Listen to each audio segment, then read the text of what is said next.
ये सांद्रण को मापने की एक विधि है। इससे हम जो है किसी कंसंट्रेशन को रिप्रेजेंट करते हैं।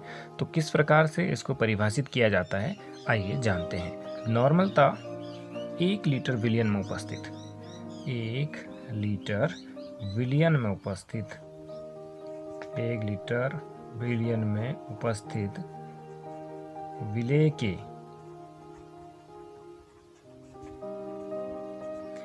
ग्राम तुल्यांकों की संख्या, ग्राम तुल्यांकों की संख्या को विलियन की नॉर्मलता कहते हैं।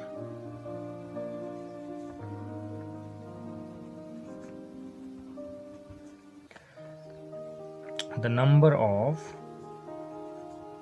gram equivalent present in 1 liter of solution. Number of gram equivalent of a solute present in 1 liter of solution is called normality. तो इसको इस तरह से दिखाया जा सकता है। n इज इक्वल टू, हम लिख सकते हैं कि number of gram equivalents upon volume of solution in litre, यानी सॉल्यूट, इक्विवेलेंट ऑफ सॉल्यूट क्या होंगे, इन लीटर। तो इसको यदि इस तरह से इसको ए मान लिया जाए, इसको अगर हम ए मान लें और इसको मान लें VL, तो इस तरीके से हम इसको रिप्रेजेंट कर सकते हैं। इस तरह से हम इसको रिप्रेजेंट कर सकते हैं, number of gram equivalent of solute EA upon VL। तो अब हमारे पास यहाँ पर जो मेन चीज़ होती है वो होती है ये EA, यानी इसको हिंदी में भी लिखा जा सकता है, यानी हम इसको लिख सकते हैं विलेय के ग्राम तुल्यांकों की संख्या, विलेय के ग्राम तुल्यांकों की संख्या बटे विलियन के ग्राम तुल्यांकों की संख्या बटे विलियन का आयतन लीटर में। अब हम लिखते हैं कि EA यानी ग्राम तुल्यांक क्या होते हैं, ग्राम तुल्यांक, यानी इसको बोल सकते हैं हम ग्राम इक्विवेलेंट। इक्विवेलेंट क्या होता है, ग्राम इक्विवेलेंट होता है आपका, यानी इसको इस तरह से लिख सकते हैं, mass of solute upon equivalent weight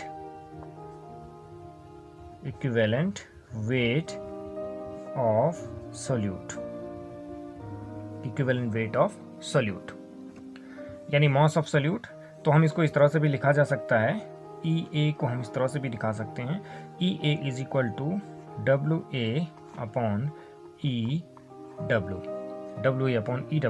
EW जो है तुल्यांकी भार है। इसको हिंदी में हम कह सकते हैं कि विलेय का द्रव्यमान, इसको हिंदी में भी लिख देते हैं विलेय का द्रव्यमान, इसको कह सकते हैं आप विलेय का द्रव्यमान बटे विलेय का ही तुल्यांकी भार, तुल्यांकी भार पर एक पहले हमने वीडियो बनाई है जिसको आप देख सकते हैं, तुल्यांकी भार। तो अब ये तुल्यांकी भार कैसे निकाला जाता है, तो EW कैसे निकालने का, जो EW निकालने का जो तरीका है वो क्या है, EW इज इक्वल टू होता है आपके पास मोलर मास अपॉन x। ये x फैक्टर जो है, x को हम बोलते हैं वैलेंसी फैक्टर, इसको कहा जाता है वैलेंसी फैक्टर कहा जाता है। इस पर पूरा एक डिटेल वीडियो है, उसको आप देख सकते हैं किस तरीके से हम जो है इसका EW निकालते हैं, उसमें एक पूरा वीडियो बनाया गया है। तो EW निकालना अगर आ जाएगा तो हम उसको इस तरीके से लिख सकते हैं। अब हम जो है नॉर्मेलिटी के फॉर्मूले को ड्राइव कर लेते हैं यहाँ से। तो नॉर्मेलिटी क्या हो जाएगा, नॉर्मेलिटी बराबर हो जाएगा हमारा इस तरीके से, यानी हमने रखा था EA का वैल्यू आ गया हमारे पास WA अपॉन आ गया EW और अपॉन आ गया ये VL। इसको इस तरह से लिखा जा सकता है, इक्वल टू हम इसको लिख सकते हैं WA अपॉन EW गुणा VL। ये हमारा एक फॉर्मूला निकल करके आ गया।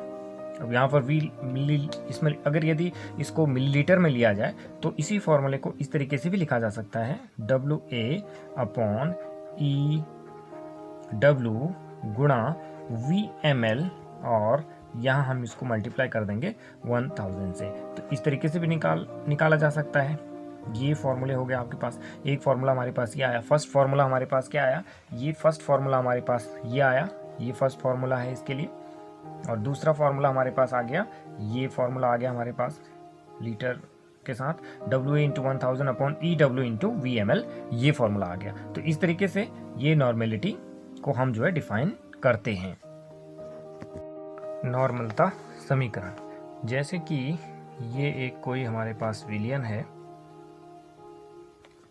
इस विलियन की नॉर्मलता N1 है और इसका आयतन जो है V1 है। तो यदि मैं इसके अंदर जो है ग्राम तुल्यांकों की संख्या को निकालूं, मान लीजिए वो A1 है, तो A1 बराबर मेरे पास हो जाएगा N1 V1। अब हमने क्या किया, इसमें इसको डाइल्यूट कर दिया, यानी इसको तनु कर दिया, यानी इसमें हमने थोड़ा सा पानी मिला दिया। तो पानी मिलाने पर हमारे पास क्या हुआ कि इस विलियन के अंदर इसकी नॉर्मलता चेंज हो जाएगी। क्यों चेंज हो जाएगी? क्योंकि आयतन बढ़ जाएगा। तो आयतन यहाँ पर V2 हो जाएगा और नॉर्मेलिटी क्या हो जाएगी, N2 हो जाएगी। यदि मैं इसके अंदर अब ग्राम तुल्यांकों की संख्या की बात करूं तो वो EA2 हो जाएंगे, तो वो भी क्या हो जाएंगे, N2 गुणा V2। ये फॉर्मूले से हम निकालेंगे। हमने कैसे निकाला, क्योंकि हमारे पास N इज इक्वल टू क्या होता है, नॉर्मेलिटी इज इक्वल टू होता है EA/VL, ऐसे करके होता है, ये होता है। तो EA यहाँ से यहीं से हमने जो है EA की वैल्यू को निकाला है। लेकिन अब हम देखेंगे जो EA होता है हमारा, जो EA बराबर होता है हमारा, वो होता है क्या हमारे पास, यानी WA/EW, यानी WA इसमें भी उतना ही रहा, इसमें भी उतना ही। मान लीजिए आपने 10 ग्राम लिया था तो ये 10 ग्राम ही रहा, ये 10 ग्राम ही रहा। अब हमने जो भी पदार्थ लिया था वो पदार्थ का तुल्यांकी भार दोनों में सेम रहेगा, तो इसका मतलब जो EA है वो परिवर्तित नहीं होगा। तो अर्थात यहाँ पर क्या हो जाएगा हमारे पास कि EA1 बराबर क्या हो जाएगा, EA2 के। इसी को हम लिख सकते हैं आगे, हमारे पास जब EA बराबर हो जाएगा तो क्या हो जाएंगे, N1 V1 is equal to N2 V2। तो यही जो है हमारा नॉर्मलता इक्वेशन कहलाएगा, नॉर्मलता इक्वेशन कहलाएगा। अब इसके अंतर्गत हम कहाँ पर यूज करेंगे इसका, यहाँ पर यूज करेंगे कि जैसे हमने यहाँ पर कितना पानी मिला दिया, उसके बाद इसकी नॉर्मलता कितनी हो जाएगी, इसकी नॉर्मलता कितनी होगी, उस कंडीशन में हम जो है इनको इस फॉर्मूले के जरिए हम लोग क्वेश्चंस को सॉल्व करेंगे। मिश्रण की नॉर्मलता, नॉर्मेलिटी ऑफ ए मिक्सचर, एक ही पदार्थ के बिलियनों का मिश्रण। मान लीजिए ये हमारा जो है, सपोज एसिड प्लस एसिड, दो एसिड हैं जिनकी नॉर्मलता अलग अलग है, उनको हम मिलाना चाह रहे हैं, तो क्या होगा। तो सपोज करो, मान लीजिए हम इसको इस तरह से समझ सकते हैं, जैसे मान लीजिए एक एसिड है, ये एक पदार्थ है, इसकी नॉर्मलता N1 है और इसका आयतन जो है V1 है। ऐसे ही एक दूसरा पदार्थ है, सेम पदार्थ है, लेकिन उसकी नॉर्मलता क्या है, N2 है और उसका आयतन जो है V2 है। जब इन दोनों को हम मिक्स करेंगे, इन दोनों को जब हम मिलाएंगे, इसको मिलाएंगे, जब हम इसको मिलाएंगे, मिलाने पर यानी ऑन मिक्सिंग, इसको जब मिलाएंगे तो क्या होगा कि हमारे पास एक रिजल्टिंग सॉल्यूशन बनेगा। इस रिजल्टिंग सॉल्यूशन में क्या हो जाएगा, इस रिजल्टिंग सॉल्यूशन के अंदर क्या होगा हमारे पास, नंबर एक चीज़ क्या हो जाएगी कि हमारे पास V1 प्लस V2 एक वॉल्यूम हो जाएगा, और जो ये इसकी नॉर्मलता और इसकी नॉर्मलता क्या हो जाएगी, ऐड होगी, है ना। इसकी नॉर्मलता और इसकी नॉर्मलता, इसकी जो नॉर्मलता है और इसकी जो नॉर्मलता है, यानी इसके जो ग्राम तुल्यांक होंगे, ग्राम तुल्यांक, इसके जो ग्राम तुल्यांक होंगे वो ऐड हो जाएंगे। मान लीजिए इसके ग्राम तुल्यांक थे, इसके जो ग्राम तुल्यांक थे वो थे EA1 और इसके जो ग्राम तुल्यांक थे वो थे EA2। तो ये दोनों भी क्या हो जाएंगे यहाँ पर, EA1 प्लस EA2, दोनों इस तरह से हो जाएंगे। अब चूंकि यदि मैं EA1 की बात करूँ तो EA1 हो जाता है मेरे पास क्या, N1 प्लस इंटू V1, और EA2 हो जाता है, और EA2 हो जाता है, वो क्या हो जाता है, N2 प्लस V2। तो ये हो जाएगा। अब इन दोनों को हम ऐड कर लेंगे तो नॉर्मलता क्या हो जाएगी, ये हमारे पास नए ग्राम तुल्यांक हो गए और ये नया वॉल्यूम हो गया। तो नॉर्मलता क्या होता है, EA/V होता है, E/V होता है। तो हमारे पास जो नॉर्मलता हो जाएगी मिश्रण की, यानी n जो मिक्सचर की जो होगी वो क्या हो जाएगी, हम क्या करेंगे, ऐसे लिख लेंगे N1 V1 plus N2 V2 upon V1 plus V2। इस तरीके से हम जो है किसी मिश्रण की नॉर्मलता को ज्ञात कर सकते हैं यदि पदार्थ जो हैं क्या हों, सेम हों, यानी एसिड एसिड हों, एक जैसे पदार्थ हों, तो इस तरह से हम ज्ञात कर सकते हैं। इसी तरह से हमने जो है मोलरता को भी हम ज्ञात करते थे। मोलरता के लिए भी यही फॉर्मूला था, M1V1 plus M2V2 upon B1 plus V2। ये मोलरता के लिए भी समीकरण था इस टाइप का।